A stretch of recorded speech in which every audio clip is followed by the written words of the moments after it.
Good afternoon. Welcome to Numismatic Notes with Benjamin. I'm Benjamin, and I thought you guys might appreciate to see my setup and what goes into each of the episodes I make for you guys' viewing pleasure. I'm going to show you my desk, and I want to express to you that there are portions of my desk that I'm not interested in your commentary on because I'm from the school that a messy desk is the sign of a intelligent mind. So if there's a messy portion, I don't want to hear any of your negative feedback about it. But that being said, I did move most of the junk from my working desk to my second desk, which is truly a sign of genius if what they say is true about messy desks. But I thought I'd show you guys my setup. This is just a wide view of the desk I have and of the things on it, and I'll go into a little bit more detail, but I wanted to just go set by set. In the back corner is my inspirational ladies. Of course, we have Queen Elizabeth II on the left, and we have my dear little sister Jessica on the right. I enjoy looking up and asking, bouncing questions off of both of them. And I appreciate that they have nothing to say back. So there we go. As far as computers are concerned, I'm using my cell phone as, my recording device. But I do have a tablet, and I'm sad to say that I usually use it for Netflix more than I do research. And then there's my Chromebook that I use. And yep, there's my little tripod I use, whenever I'm doing my videos. And there's my black light flashlight that I like to use sometime. So those are pretty much the technology that I like to use. Here at the top is my shelf of Harry Potter and hardback, but my World Coin and my World Paper Money catalogs are all up here and all within a hand's distance. I have some older collectible hardback copies up there, some coloring books. Too much mess, to be honest, but down here, since I used to live in Korea, I have a lot of my Hanmoon and my Chunchamoon right there so that I can work on them if I ever get too bored with these banknotes. Over here are a couple of other books I like to use a great deal. One of them is called the International Engravers Line.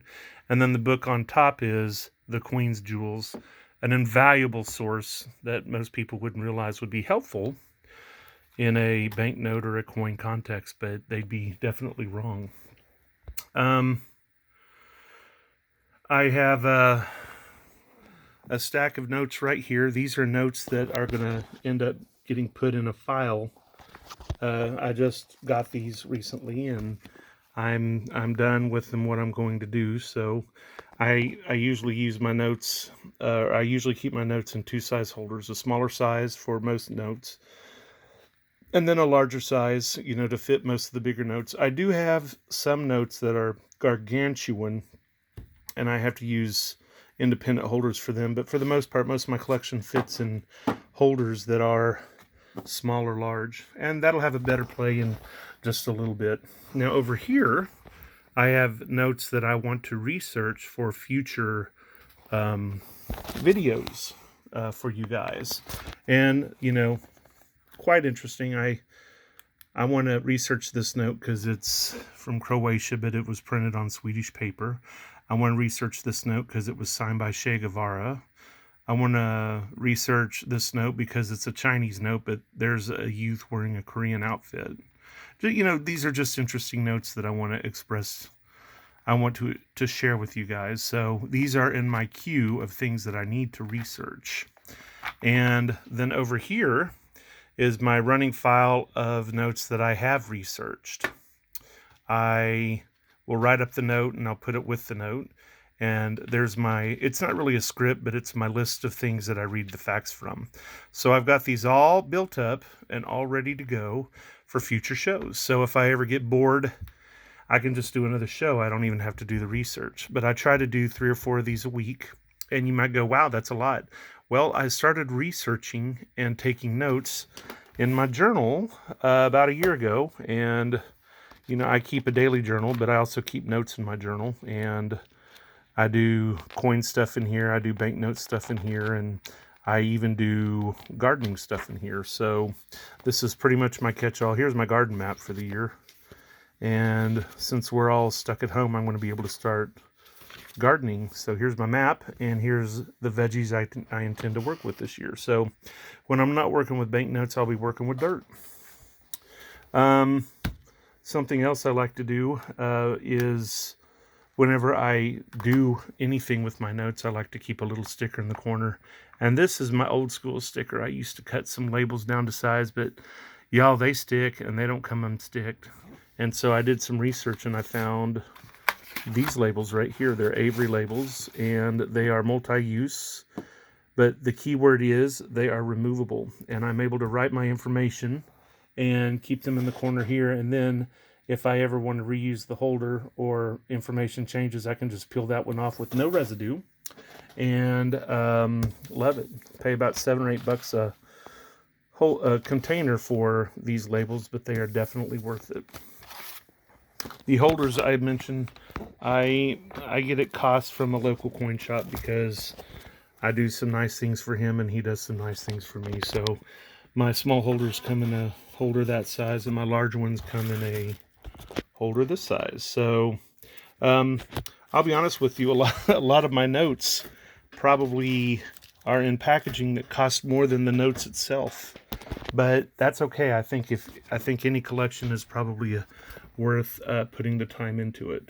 But I have noticed some of my peers have they've been keeping their holders in like folders or like albums, it looks like, and that's pretty nice. But as a former ANA judge, or as a current ANA judge, and as an exhibitor, I kind of like to have my notes set up so that I can do presentations and talks. So here's what I do with mine. Here's what I use for my holders. Presenting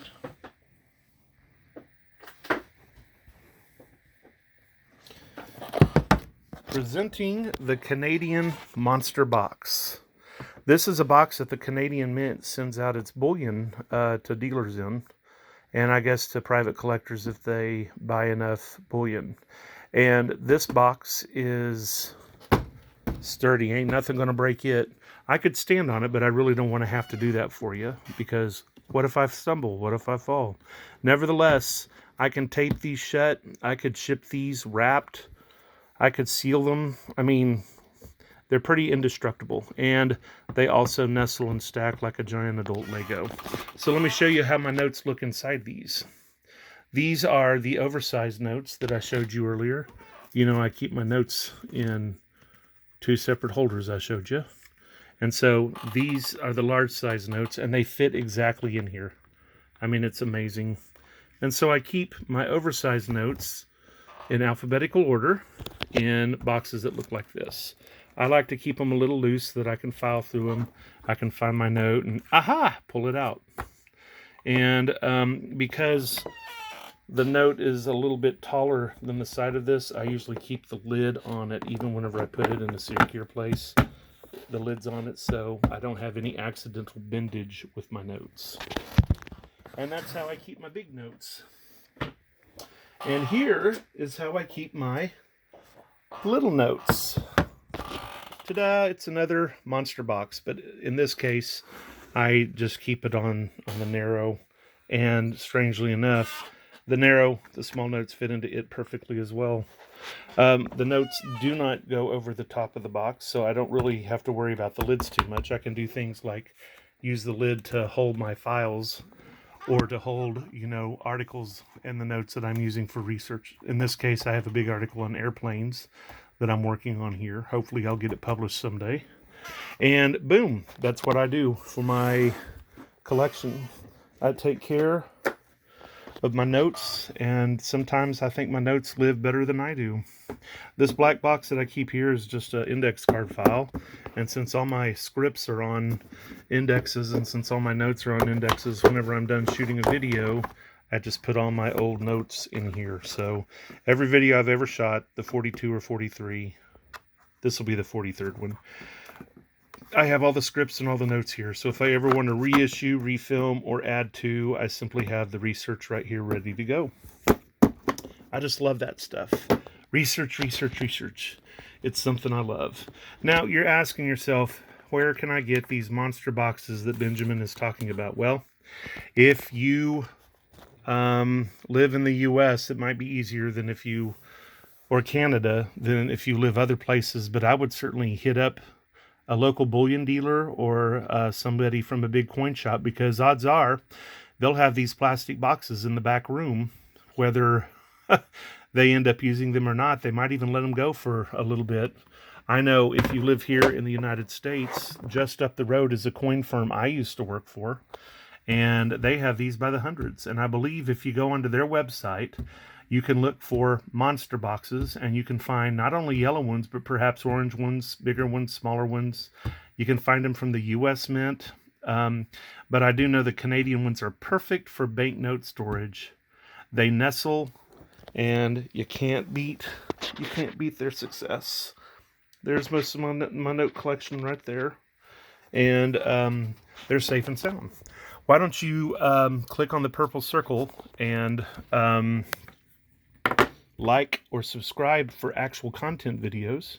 I put them up, and I load my channel up at least twice a week, and I try to have new firm all the time, or new content all the time. It's my goal to have a lot of subscribers, and to share my fun hobby with those of us who are coins and bored of them and want to branch out into banknotes, those of us who are educators and want something with a little bit more bang for the students, and for those of us who or for those of you who just want to try something new, or you've had a banknote for 20 years and you want to know a little bit more about it. That's what I'm about. I'm Benjamin. This is Numismatic Notes with Benjamin. Have a jewel of a day.